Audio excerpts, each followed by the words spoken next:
Hello, thank you.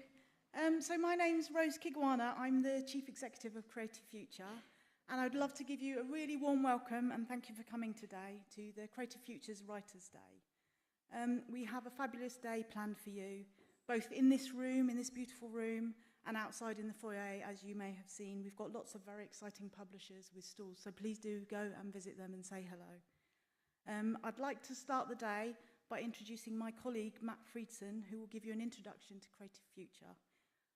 So enjoy the day. Thank you.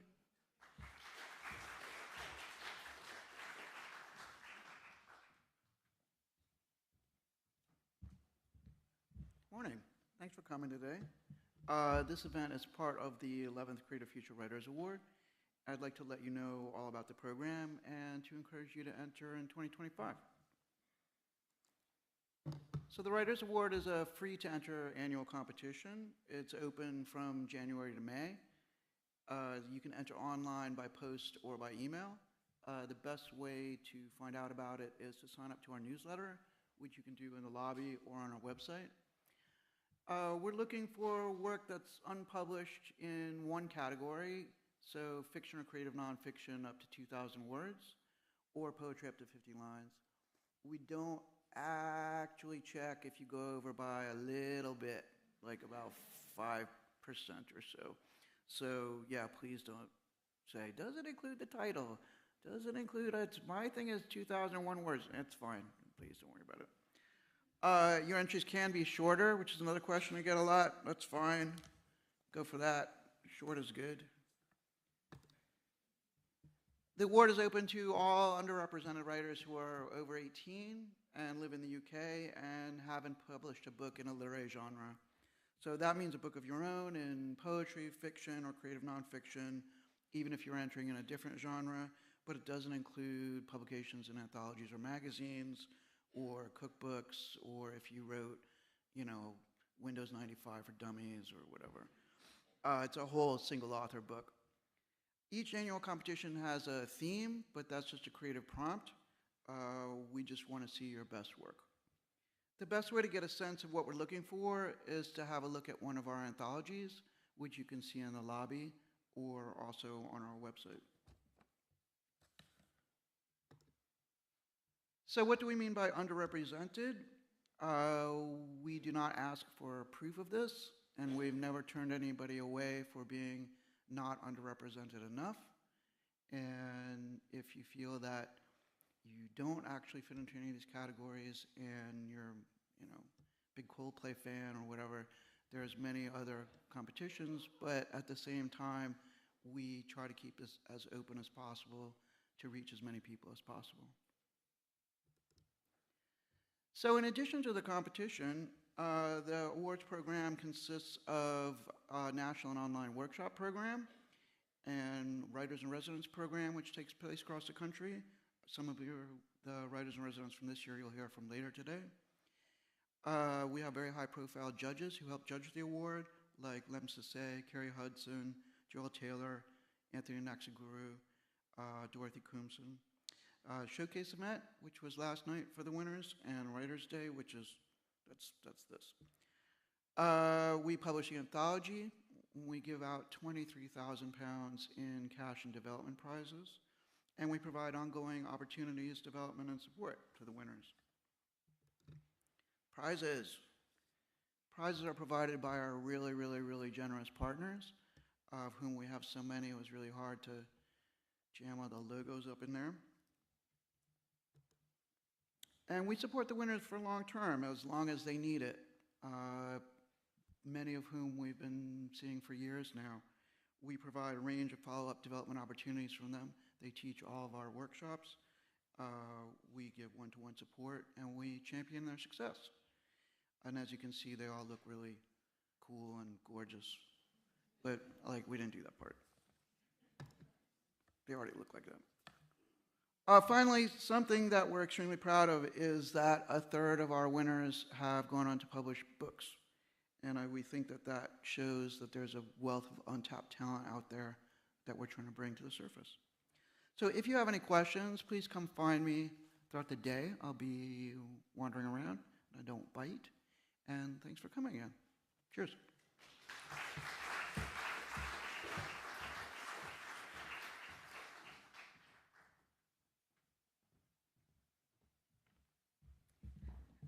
Thank you.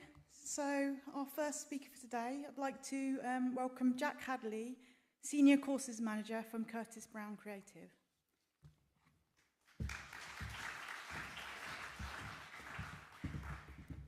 Hi everyone, I'm Jack, I'm the Senior Courses Manager at CBC.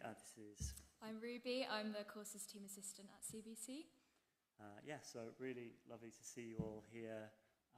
We're going to talk very briefly for about 10 minutes about Curtis Brown Creative, some of the things we do, how we run our courses, and then we'll be out in the foyer area for people that want to come and catch us later and ask any questions about applying for courses or applying for scholarships, anything like that.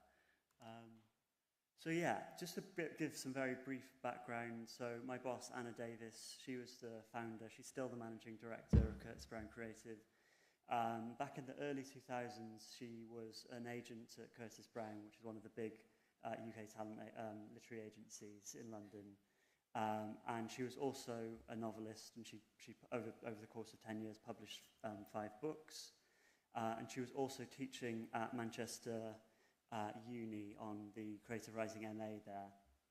And I think while she was enjoying that teaching, I think she found the process quite frustrating because the academic rigours of giving people marks, a piece of work being a 68 or a 72 or anything like that, it didn't quite match with the main thing that all the writers who are coming into that process were asking, and that question was, is my work publishable?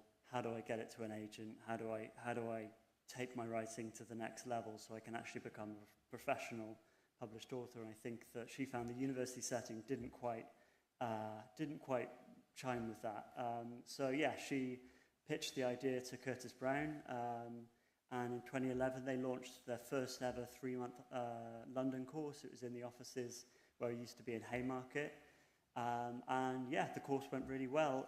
That course actually had Jessie Burton, and she was writing a book which later became The Miniaturist, which became a huge bestseller, with later a BBC adaptation.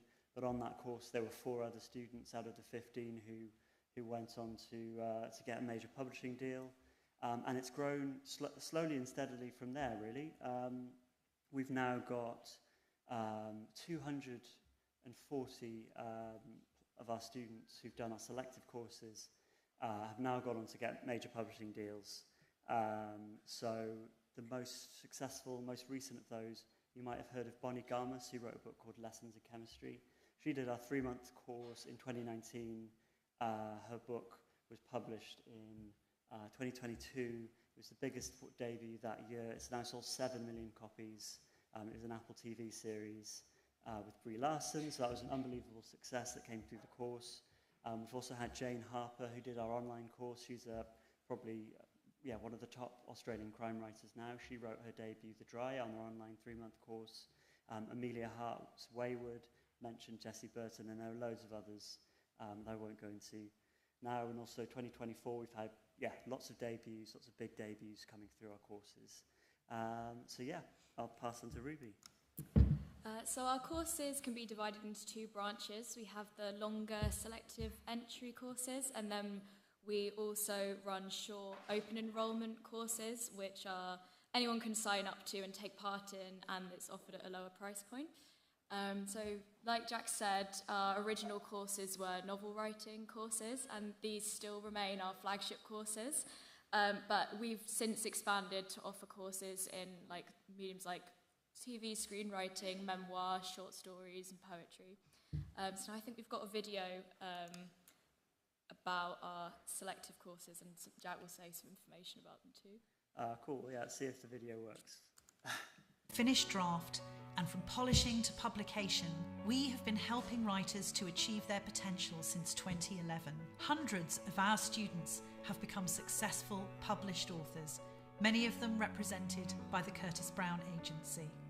Our courses, online or in London, are delivered by best-selling and award-winning authors, literary agents, and experienced editors. They're designed to help you with each and every stage of your writing process. You'll connect with your creativity and start getting words down on the page. Discover new writing skills and find your unique voice. Uncover the secrets of your chosen genre. Start on a bigger writing project and see it through to completion, and learn how to edit your work and pitch it with confidence to the publishing industry. Our approach is friendly, open, and practical. We value commercial genre fiction as highly as literary fiction. We're responsive to your ideas and goals, and we'll help you make your work the best version of itself.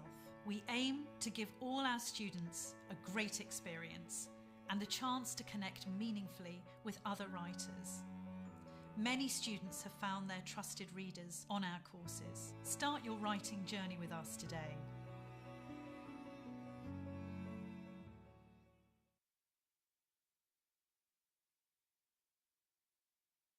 It makes really clear, but in terms of our selective courses, they're always small groups. It's 15 students that we usually select from a wider pool of applicants. But I think if you're thinking about whether you're ready to apply for one of those courses, I think what we always say is we're looking for potential, we're looking for whether it's a really strong voice or it's a great idea, we're looking for someone that's going to come into that process and want to make headway with their novel and really get stuck in, work with a group, work with a tutor. So yeah, I think if you're working on a novel and you're looking to kind of take the next step with it, I think we'd really encourage you to look at those selective courses.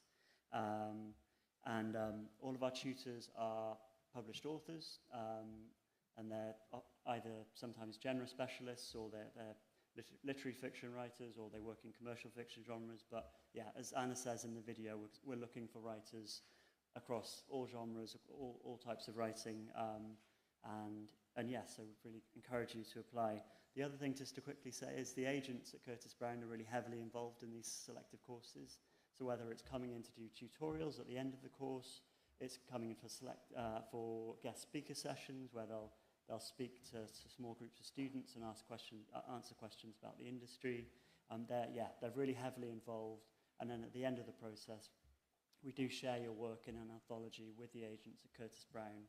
And the agents there are always really hungry and keen to see the new writing that's coming out of the course, and really interested to see what's coming out of it. And they're often either signing students at the end of the course or a bit further down the line once the writers have done a bit more work and ready to submit their full novels.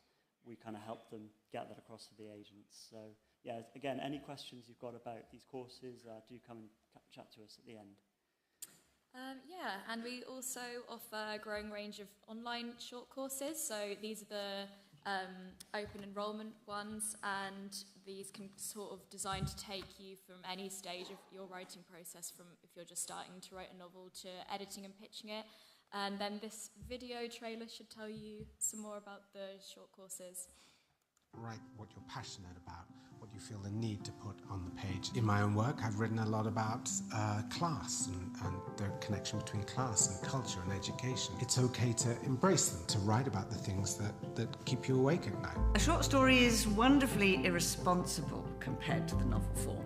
You can open up vistas and you do not need to follow through into them. A novel is a bit like the commitment of a long marriage to your subject, whereas a short story is a flirtation. You really need to be interested in what children and young people are interested in. You really want to put in the hard work to learn how to plot, to learn how to develop characters. I don't have inspiration every day. I keep writing and rewriting until there's that click. There's that moment when I think, yes, that's exactly how I want to feel as a reader. Yeah, so do check out those courses. Those are a bit different to the selective ones. We run them regularly throughout the year. You can join at any time. There's no limit on group sizes. So yeah, that's another kind of bit of what we do that's worth looking at on our website. And yeah, again, ask any questions you've got about them. I'll just talk really briefly about our Breakthrough Writers program, because we're obviously aware that for a lot of people, particularly our kind of big ticket courses, are financially going to be out of reach for a lot of people. So we launched our Breakthrough Writers program in 2020, and This is mainly funding from the agency, so the agents themselves and the agency as a whole putting in money that's then going into this program. We also have a bit of third-party funding as well. But essentially, this is a range of both scholarships on our selective courses, free mentoring programs, and we are running some free courses as well. So we've got, it's been running for a few years now. We're already seeing some really brilliant success coming through that, and people getting agents, people getting publishing deals. But it's a kind of new thing we're still expanding and growing and developing. So again, do come and talk to us about this, because we've got lots of things running for different groups. We have stuff running for people under a low income. We've got scholarships and mentoring for writers of colour. We have a mentoring program for disabled writers. So there's lots of stuff running across the end of this year and then into 2025. So if you want to ask about stuff we've got coming up, we can kind of let you know, and you can make a note of various application dates and when you might need to get work in. And then finally, I just wanted to talk a little bit about the Discoveries Prize that we run. So this is a competition we've run in partnership with the Women's Prize Trust and with Curtis Brown, the agency, for the last 5 years. And we've just launched the next year of the prize recently. Applications are currently open until the 13th of January, and we're looking for the most talented and original new female writing voices in the UK. To submit, you can send over 10,000 words of your novel and your synopsis. The winner of the prize is offered representation by Curtis Brown and a cash prize of £5,000. And then there's a runner-up called the Discoveries Scholar, who gets a free place on our 3-month course. And then the 6 writers on the shortlist receive free mentoring sessions and a free place on a 6-week course, the online one. And then all 16 of the long-listed authors get a 2-week writing development course. So if you're interested in Discoveries or you have any questions about it, again, do come and chat to us, and we'll be very pleased to talk about it. Great. Well, that's it from us. Really lovely to be here and get to talk about Curtis Brown Creative. And hopefully see some of you out in the foyer, and we'll get to chat to you a bit more. Thanks very much. Thank you.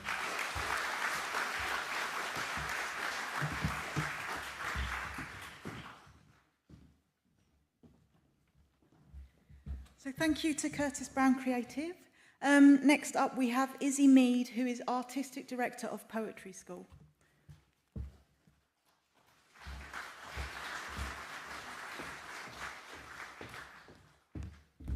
Yes, hello. Good morning. It's lovely to be here today. So my name's Izzy. I'm Artistic Director of Poetry School.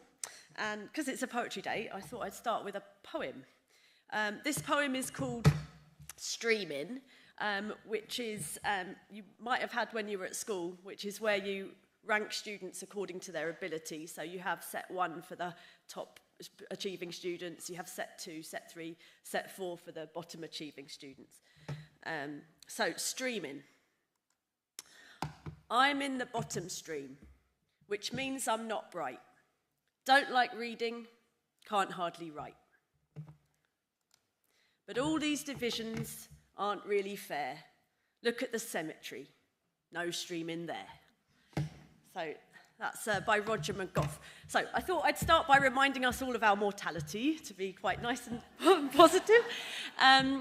But really, I really love this poem, because what I really love about adult education is the fact that you're not just allotted where you are.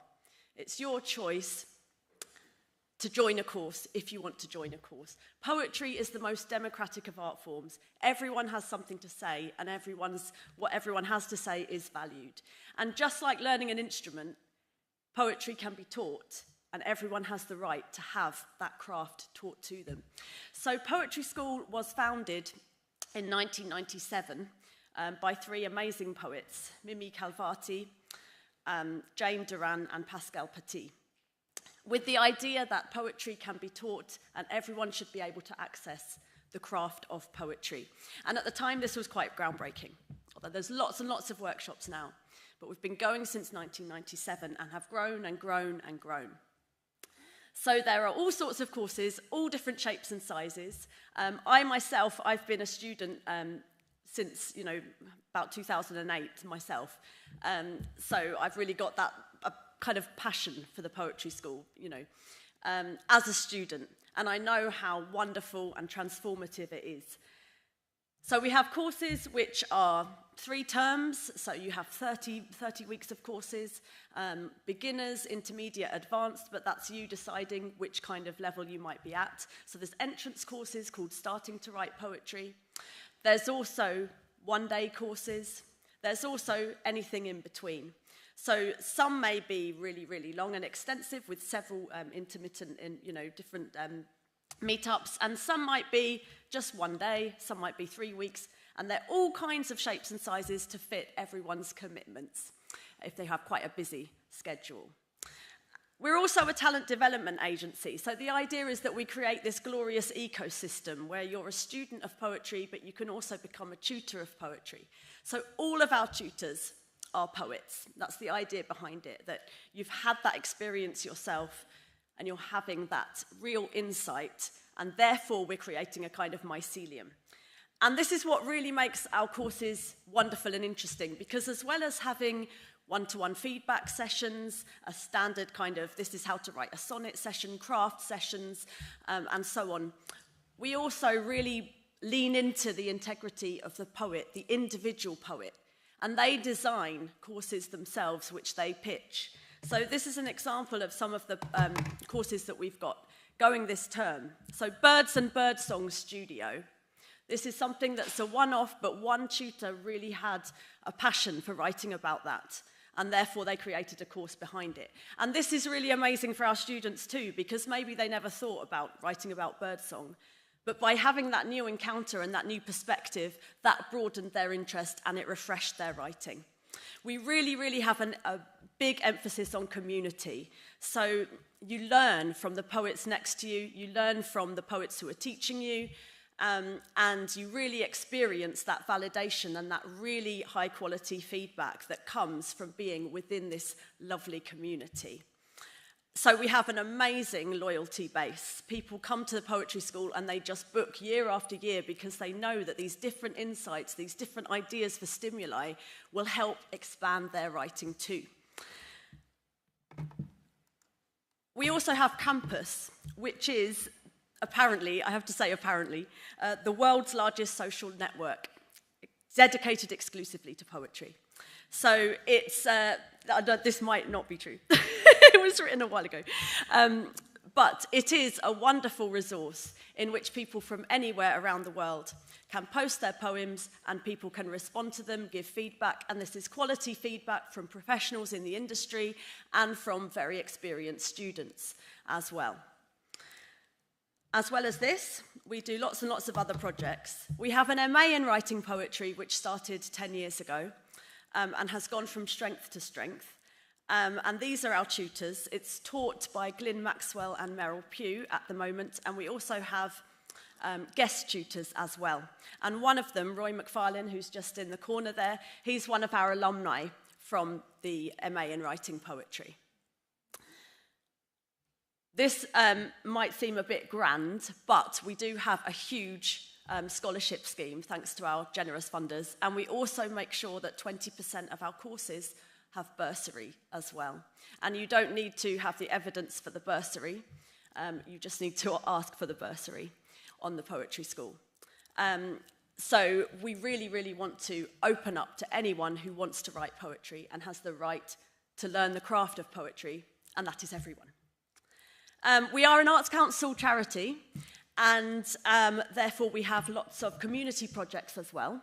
And one of them is our festival. Now, this is a new initiative. It just happened last weekend, and it's the first festival that we've run. But it was glorious. It was in Yorkshire Sculpture Park in Leeds, and then at the University of Leeds. And we had, again, courses of all shapes and sizes, from academic panel discussions right down to workshops for young people, surgeries, glorious walks, writing from nature, things like this. And we hope to grow this year on year. And it's endorsed by the Poet Laureate, Simon Armitage, who, as part of his laureateship, started the Laurel Prize, which is a prize for a published collection of eco-poetry. And Poetry School has always had a real love of writing for nature and appreciating nature. And environmental workshops since we began, which again, 1997, and you consider that, you know, it's the last 35 years that climate change has really started to accelerate. Poetry School was there from the beginning saying we need to be writing about this. So Simon Armitage has taken the idea for his, for this kind of, you know, if we write about nature, we want to protect it more, and created the Laurel Prize. So we also coordinate that, but I've been talking about how poetry is democratic. This is quite exclusive. So we also created the Jinko Prize, which is a prize for the best single poem about nature as well. There's also all sorts of things that we do in the community. If people have an idea for a project, or they have an idea for a course that they'd really like to run, or they'd really like to explore a certain area in their poetry, whether that be through craft and technique or through subject matter, we always want to listen, and we always want new ideas. So we're changing all the time, as well as having our bread and butter kind of, you know, this is about how you learn craft, this is about how you learn to start to write, this is how you get these ideas, this is the UK contemporary poetry landscape.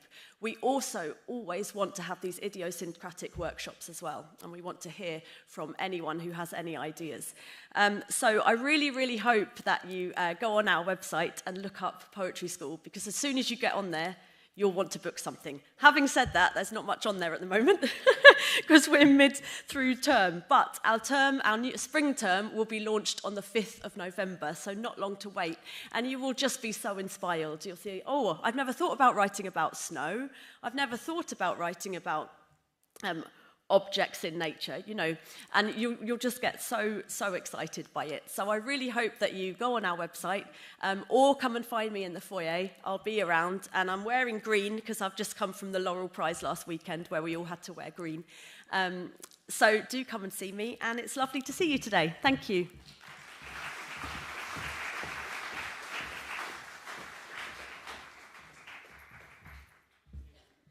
So thank you, Isy Mead from Poetry School.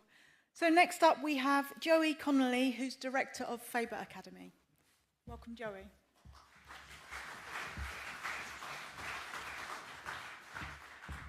Hello, everyone. It's such a pleasure to be here.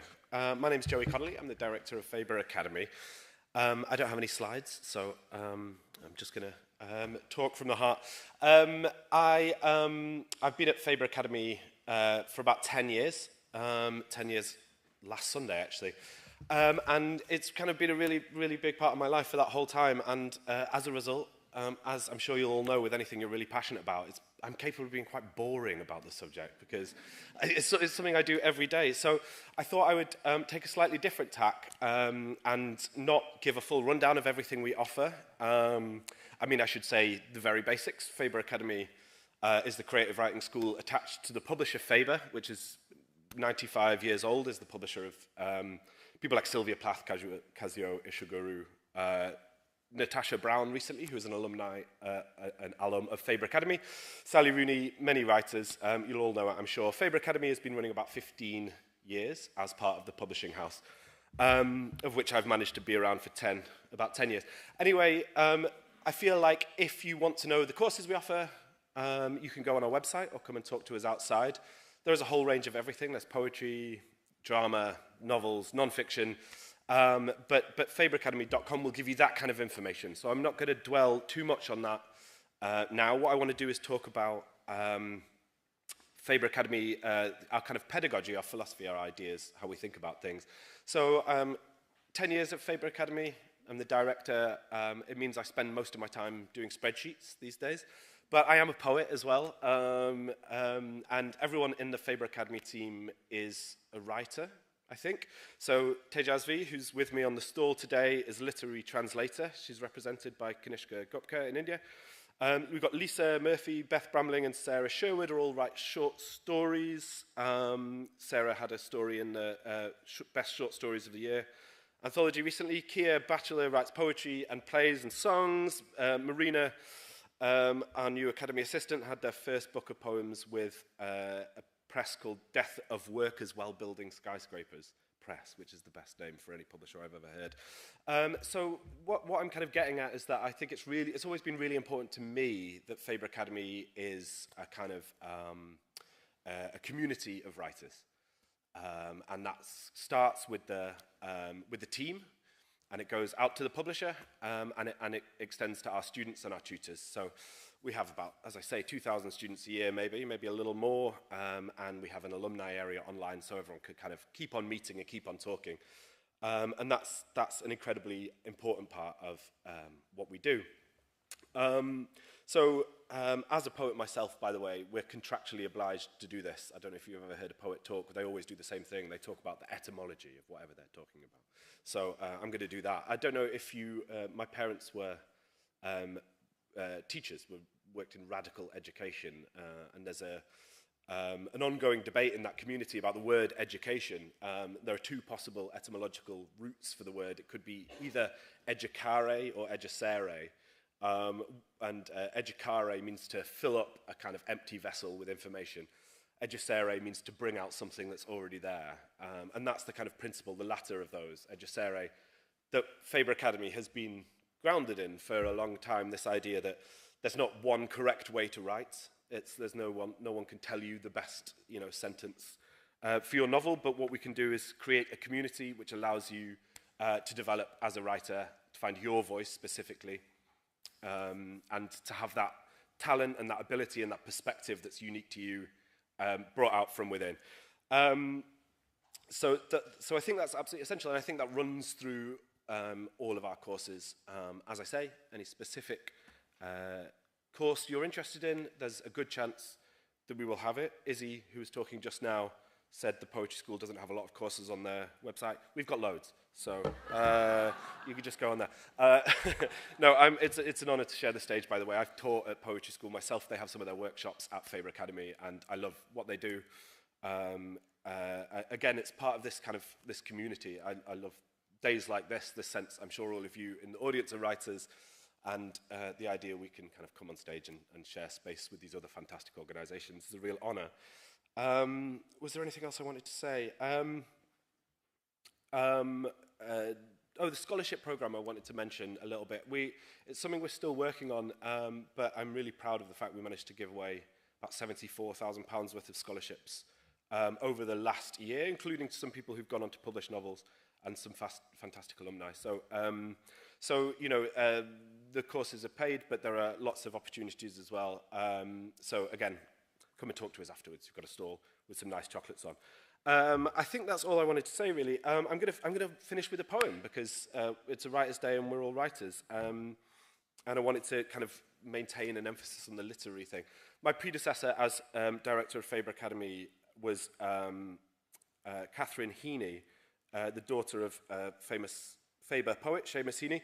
And I wanted to read his poem to finish with, Personal Helicon, partly because it captures, I think, this kind of border space between writing being a really communal act, and it's really essential to find your community, but it's also something in some ways you do on your own, and it's about finding your personal voice and your perspective. So I'm going to read Seamus Heaney's Personal Helicon. As a child, they could not keep me from wells and old pumps with buckets and windlasses. I loved the dark drop, the trapped sky, the smells of waterweed, fungus, and dank moss. Once, in a brickyard with a rotted board top, I savoured the rich crash when a bucket plummeted down at the end of a rope, so deep you saw no reflection in it. A shallow one under a dry stone ditch, fructified like any aquarium. When you dragged out long roots from the soft mulch, a white face hovered over the bottom. Others had echoes, gave back your own call with clean, new music in it. And one was scarcesome, for there, out of ferns and tall foxgloves, a rat slapped across my reflection.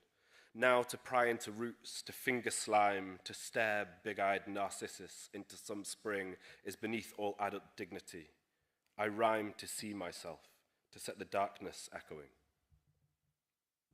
Thank you.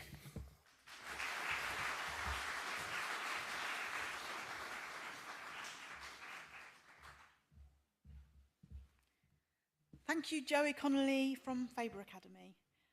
Just to say also, Creative Future have workshops on our website, so have a look. So next up we have James Rennoldson, who's Senior Digital Product Manager for writers and artists. Welcome, James.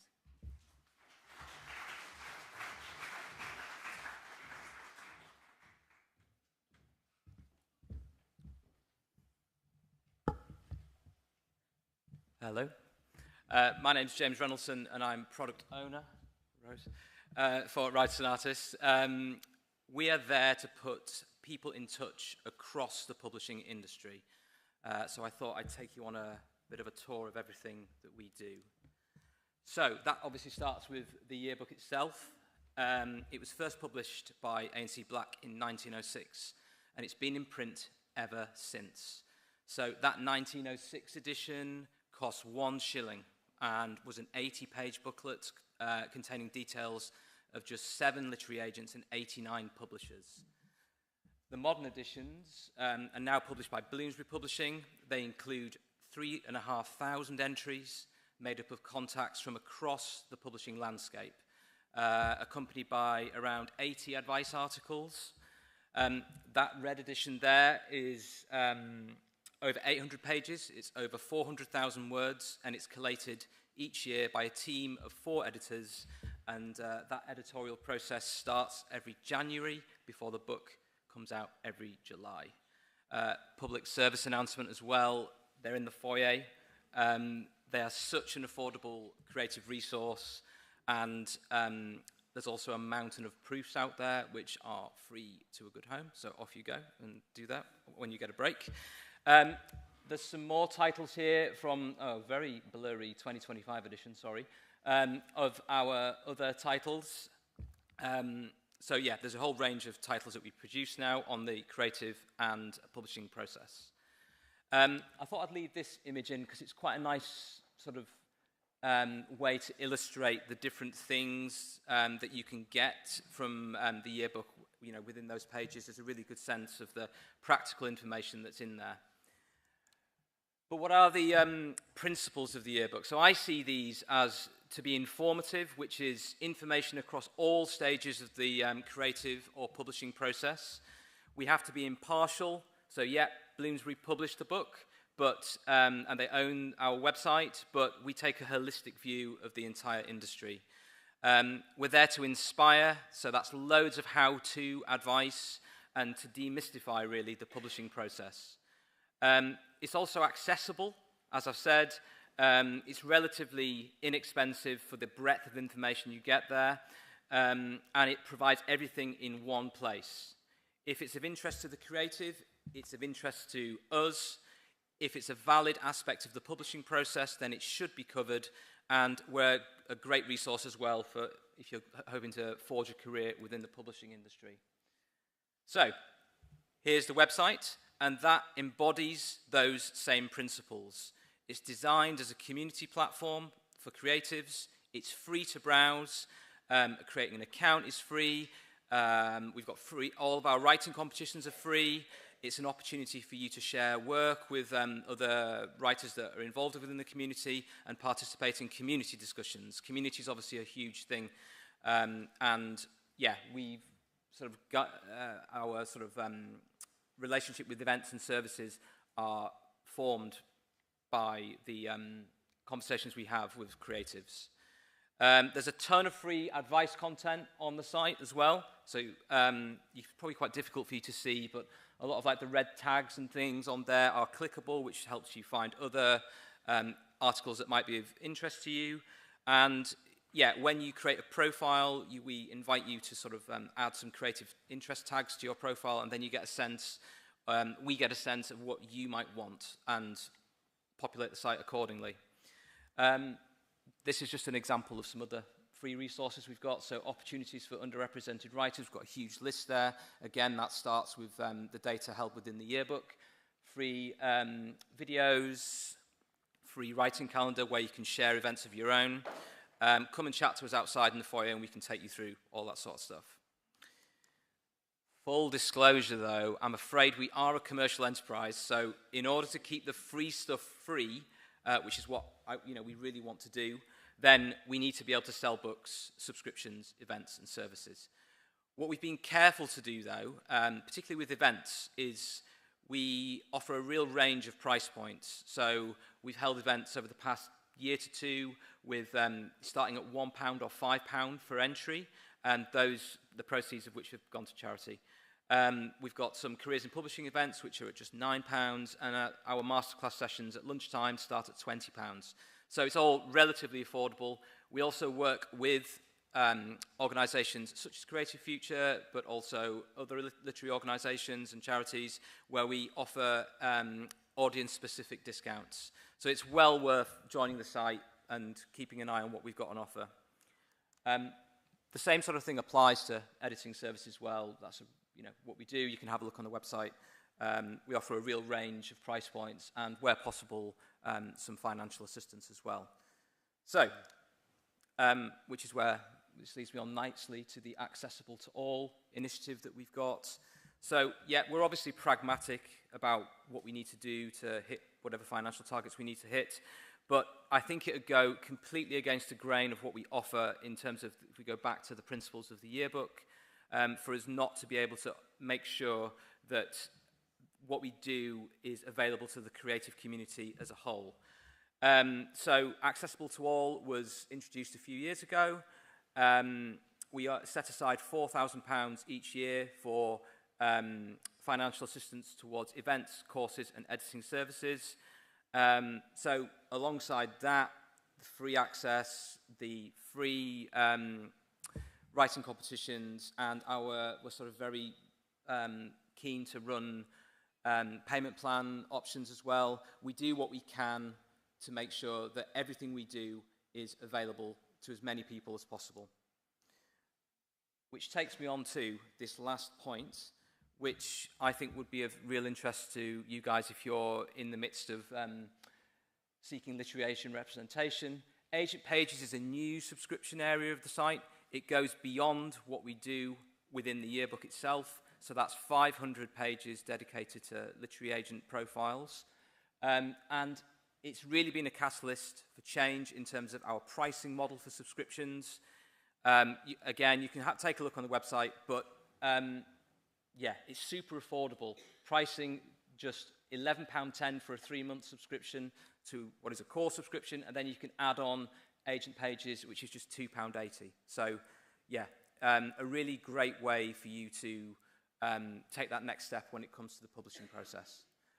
Please do come and see us in the foyer. There's me and my team out there. We all work incredibly hard to make sure these things happen, and we take your feedback personally. So come and have a chat to us, and we'd love to hear from you about what you want and what we don't do.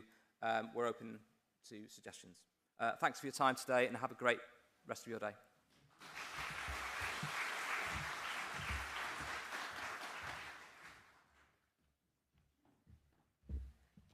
Thank you. That was James Rennoldson from Writers and Artists. So our last speaker this morning is Jacqui Lofthouse, founder of The Writing Coach.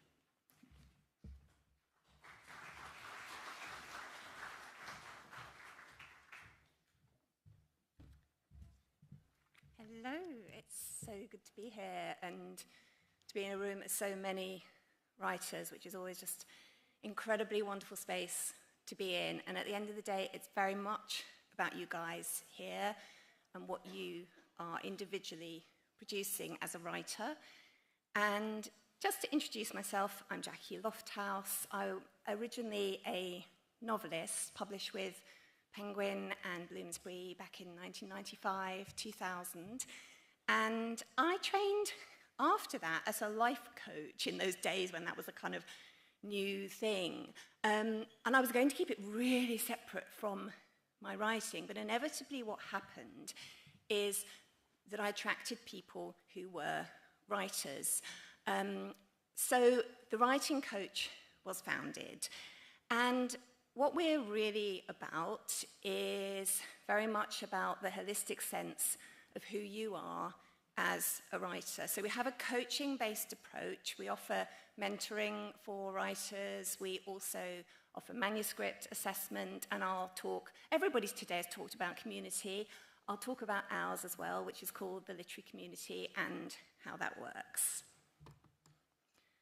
So I'm very much guided by that sense of how we can be more confident as writers. I talk to a lot of writers who feel disempowered, who get stuck in their projects, and I think there's also that sense of that big publishing world out there. I'm sure you're all very familiar with that sense of how do I break through, how do I get my book into print. Many of you here may also be published authors, of course, and we work with a lot of published authors taking their careers to the next level. I love to be guided by this quote. Whenever I read it aloud, I always nearly cry, so let's see if I can do it. It's by Martha Graham, the choreographer. There is a vitality, a life force, an energy, a quickening that is translated through you into action. And because there is only one of you in all time, this expression is unique. And if you block it, it will never exist through any other medium and will be lost. And I ask you, if you are a writer in the room today, to really hold on to that. Because a lot of people, I think, come along to us and they say, you know, why? What's different about my work? There's so many writers out there. And I think if you come back to that and think about what it is, who you are, and what it is that you have to say, even if you feel that your book is unfinished or your skill level isn't there yet, I always say that you can afford to be confident for many reasons. First, because of that sense of uniqueness in your individual journey that's so different to other people's. But also, if you take your writing seriously, which I ask you to do because your voice really does matter, then you will work on your craft and you will do what is needed. And when your book is ready or your work is ready for the world, the next piece of that is, if you develop that belief, is that you will have the persistence that's required to help your work come to market. And I say that as someone who's seen many, many sides of the industry, as somebody who has been published by the top publishers, but also somebody who's faced rejection along the way as well. And was it my third novel was rejected all around in the UK, but it found a Dutch publisher because my second novel had been a bestseller in Holland and sold 100,000 copies. And I always say of that novel, do you know, how do you look at that? Do you look at that as a failure because nobody in the UK wanted it? Or do you think about all of those Dutch readers who are loving to read that book? And I've subsequently been with small publishers. I've also got a small publishing imprint. We've just released an anthology of our clients' work called The 10, so we've got copies of that outside if you'd like to take a look. What I teach and what we teach, I should say a little bit more about the size of our organisation. We're very small. I'm very, very involved with our clients. There's also Jacqueline Smith, who's our head of client services, so people always have a laugh that it's pretty much Jacqui and Jacqui running the show. But we've got a lot of mentors on our team in all genres. So, for example, we've got playwrights, we've got poets, children's authors, and we've also mentored many, many writers through to publication. And what we teach is this sense of how you become a writer of impact. Firstly, through what I call devotion. That's just what I was talking about, that sense of the mindset, the who you are, and what you need to do to develop that mindset that you are going to see this project through, and you're going to believe in yourself, and you're going to form that community around you. The alchemy is the craft of fiction. This isn't just about mindset, of course it's not. It's about you learning to be an incredible writer and really getting those skills that you need to make your book as good as it can be. And obviously, we work with you on that too. And the connection is about connection with other writers in the community, and I'll talk a bit more about that in a moment, with readers, how you connect with your readers. We talk a lot about how to market your work, how to find your audience, and also about your connection with the industry and what you can do to make that really work. And we've got great connections with the agents, and when books are ready, and we know they're ready, we also do submissions to literary agents on behalf of our clients. This is just a really small selection of the many, many books that have been published by people in our community. So I won't talk you through all of them, but you can see there's a real range of genres there, from artificial wisdom's a great example. Actually, one of our clients, Tom Weaver, who self-published originally, did the round of agents. I loved the book from the beginning. It was really kind of, this is an incredible book. Why are these agents not taking it up? Tom published himself, put everything into the marketing, and then it took off. And now Penguin Random House have just offered him a big deal. And it's such an amazing story of, you know, not underestimating the power of that self-belief. Af Marseille, Just Say Cancer, is an incredible book about, it's a very, very humorous book. He's also a previous stand-up comedian, about his cancer journey with testicular cancer.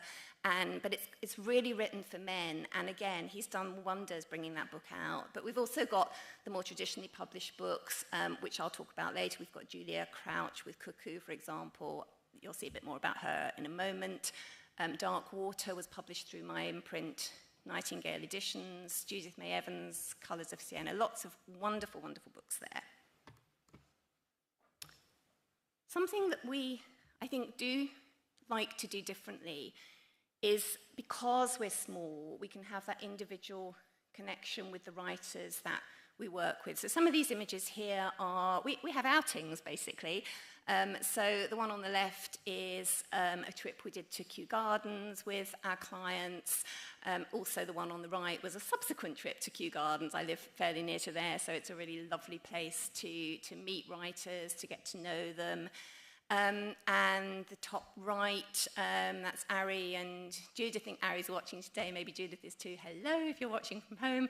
But they came to our Getting Published Day, which we do once a year, where you can come along and meet the agents.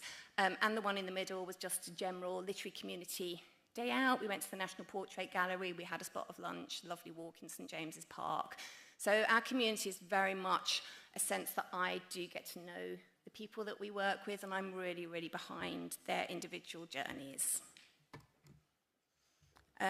This is just a little testimonial from Julia Crouch, who I mentioned, who published Cuckoo. At the beginning of 2009, she had a dozen short stories, 2 novels in rough drafts, was writing in her spare time. But in the work we did together, we just got super, super focused on that. And her novel then went on to be published by Headline, and she's since published 6 books. So she's a wonderful success story of ours. Of course, we have many more just like her. And, you know, when I think about people like Africa Green, who maybe is also watching today, she's the drummer for the Pet Shop Boys on tour, which is just incredible. But when she first came to us, she'd never written a book before, and she's written an incredible memoir, which was accepted by a small publisher, 404 Inc., quite recently.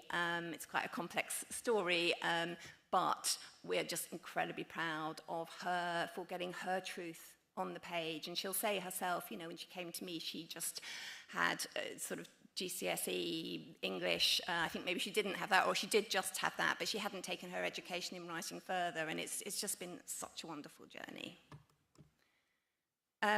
The literary community, that is our online community, effectively. So we do one-to-one mentoring, just really briefly. We do one-to-one mentoring over a course of 3 months, 6 months, or a year, sometimes with me, but more often these days with one of my team. And over the year, you get that kind of more holistic mentoring, but also if you go for the year program, you can write a full book over the year with feedback on your work.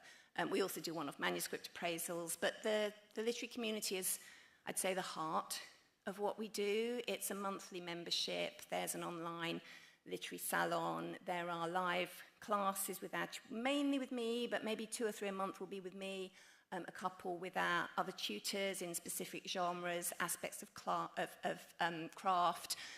But again, we do cover the mindset in those lessons, and we also cover the industry awareness, the marketing, etc.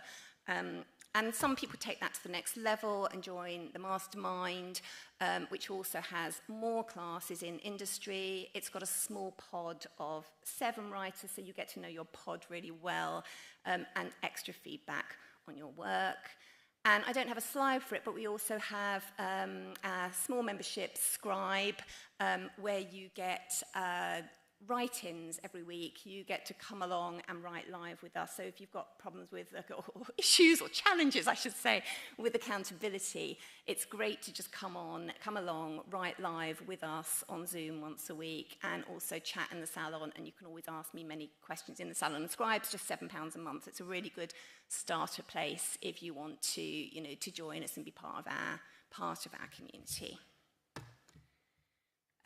Yeah, we support you deeply. I think that's a really big, important message for us, from that first draft right through to developing your brand. And I think, one of the most important things I really want to say to all of you, if you're just beginning a book, or if you've finished one, or maybe you're struggling with that difficult second book, is just to come back to that sense of remembering why you're doing this, that actually it does matter. You've got something to say. And I always think of one of the wonders of writing is that we've all got all this stuff in our head, and it's kind of everywhere, and it's big and it's enormous. But what happens in the process of writing, it's distilled and it's layered, and it's okay to write messy first drafts, because you can come back and you can make it better, and you can make it eventually into that work that you really want it to be. So do hold on to that it is a process, and that you can get your work out there, or if you've already published, you can get your work out there again. You can take yourself seriously as a writer. You deserve to take yourself seriously as a writer. And we've also got a day coming up. It's not on our website yet, called Developing Your Novel, but outside on our stand today, we've got, if you sign up for our newsletter, you'll get details about the Developing Your Novel or Memoir Day, and I can send you a link which is going to offer half price to everyone who is here at Creative Futures for that one-off online day. If you just want to get beyond that point of stuckness, you can use the code, Creative Futures, all capital, Creative Future, all caps, if you are interested in that course with us. But I think most importantly of all, I would say, is, the competition. It's a prize draw. We're going to take one name out of the hat, and we're going to offer that person feedback on 7,000 words of their writing work, with a report and a one-to-one session. Might be with me, might be with somebody on the team. So do pop along to our stand. And we also have chocolate as well, so that's a nice little addition. I think that's pretty much it from us. I hope that all of you have just a really special day today. Take your time getting to know all the organisations, and I know that you'll all enjoy the agent talks and those with the writers who've done so well through Creative Futures. And I just want to say as well a big thank you to Creative Future for hosting this day for all of us. I came to the readings last night, if any of you were there, and the writing was just incredible. I felt so privileged to be in the room with so many diverse writers who had such important messages, such brilliant words. We had laughter, we had tears, we had wonderful personal stories. And yeah, so thank you to them. And also I forgot to say, if you are in our newsletter, we also do scholarships every January for the literary community. So we also offer 3 individual places for underrepresented writers each January. So also do look out for that. But thank you so much for listening today, and I hope you'll have a wonderful day.